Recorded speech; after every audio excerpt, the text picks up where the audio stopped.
மாப்பிளைக்கு தினம் வருமானம், லீவு டைம்ல அதோட அதிக வருமானம் வரும்னு சொன்னதான் வராம எப்போச்சா? அது என்னப்பா வேலை?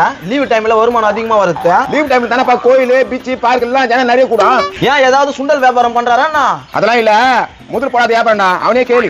முதலே இல்லாத வியாபாரமா? மாப்பிள நம்மளும் செய்யலாம்டா மாப்பிள. அதனால வேலைதா? ஆனா கோயிலா பிச்சை எடுத்துட்டு இருக்கான் அவன். பிச்சைக்காரனா? பிச்சைக்காரனுக்கா கல்யாணம் பண்ணி அப்ப உங்க அண்ணன் பொண்ணுக்கா? டேய் தினம் வருமானடா. முதலே இல்லாம 1000 ரூபாய்க்கு மேல சம்பாதிப்பான். நீ செம்ம சோக்குடா. எப்படி ஏமாத்திட்டு பாரு உங்க அண்ணனை. ஓ, நான் இதெல்லாம் தப்பு. நீ பெரியப்பாக்கு சேர வேண்டிய பங்கு குத்துரு. அட யாரா அவன்? ஒண்ணு கல்யாணம் பண்ண வச்சு பக்கம் மாற சொன்னானே. ஏன் வந்தா அவன்? எனக்கு சொத்துல பங்கு வேணும், இல்லன்னா நான் கோர்ட்டுக்கு போவேன். கோர்ட்டுக்கு போவியா? போயிடுவேடா, போயிடுவேன். மௌன அவனதான் தெரியும், பூஜிடுவேன். ஐயோ மாப்பிள்ள அவ்வளவுதான். என்னடா மேல கையை கூட வைக்கல, அப்படி உட்காந்துக்கணும். எப்பா நானே தெரியல, இழுக்குது வேற. மாப்பிள்ள சொல்லி கொடுத்தா போலீஸ் ஸ்டேஷன் போன் பண்ணிடலாம். முதல்ல முடிஞ்ச நான் போலீஸ் ஸ்டேஷன் மறக்காம இந்த வீடியோ ஃபுல்லா பாருங்க, கீழே ஸ்கிரீன்ல கிளிக் பண்ணி.